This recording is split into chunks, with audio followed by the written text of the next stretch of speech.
ایک دفعہ کا ذکر ہے کہ دارالخلافہ مدینہ منورہ کے باہر ایک قافلہ آ کر رکا۔ رات کا وقت تھا، قافلے کے لوگ تکے ہوئے تھے، اس لیے فوراً ہی محو خواب ہو گئے۔ امیر المؤمنین حضرت عمر فاروق رضی اللہ تعالیٰ عنہ اپنی رعایا کی حفاظت اور دیکھ بھال کے لیے ادھر گشت کر رہے تھے۔ اسی دوران ایک خیمے سے ایک شیرخوار بچے کے رونے کی آواز آئی۔ بچے کے رونے کی آواز سن کر حضرت عمر فاروق رضی اللہ تعالیٰ عنہ رک گئے اور بچے کی ماں سے کہا کہ بچے کو بہلائے اور اسے چپ کرائے۔ یہ کہہ کر آپ رضی اللہ تعالیٰ عنہ آگے بڑھ گئے۔ تھوڑی دیر بعد حضرت عمر فاروق رضی اللہ تعالیٰ عنہ کا دوبارہ اسی جگہ سے گزر ہوا تو انہیں دوبارہ بچے کے رونے کی آواز سنائی دی۔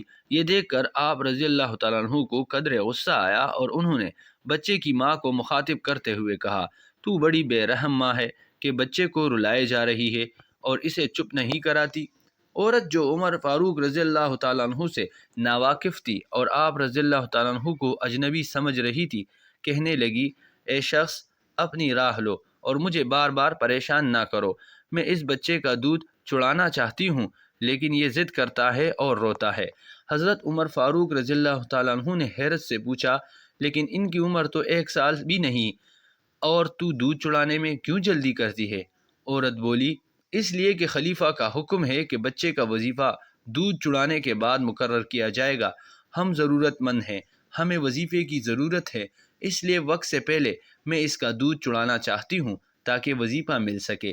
یہ جواب سن کر حضرت عمر فاروق رضی اللہ تعالیٰ عنہ پر رقت طاری ہو گئی۔ آپ رضی اللہ تعالیٰ عنہ نہایت نرمی اور تسلی کے انداز میں عورت سے کہنے لگے، اس ننھی جان پر ظلم نہ کر، اسے دودھ پلا، کل انشاءاللہ اس کا وظیفہ لگ جائے گا۔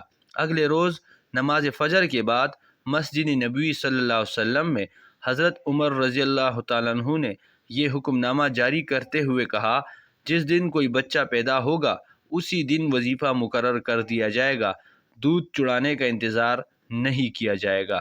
میرے پیارو، یہ تھے حضرت عمر رضی اللہ تعالیٰ عنہ اور ان کا انصاف۔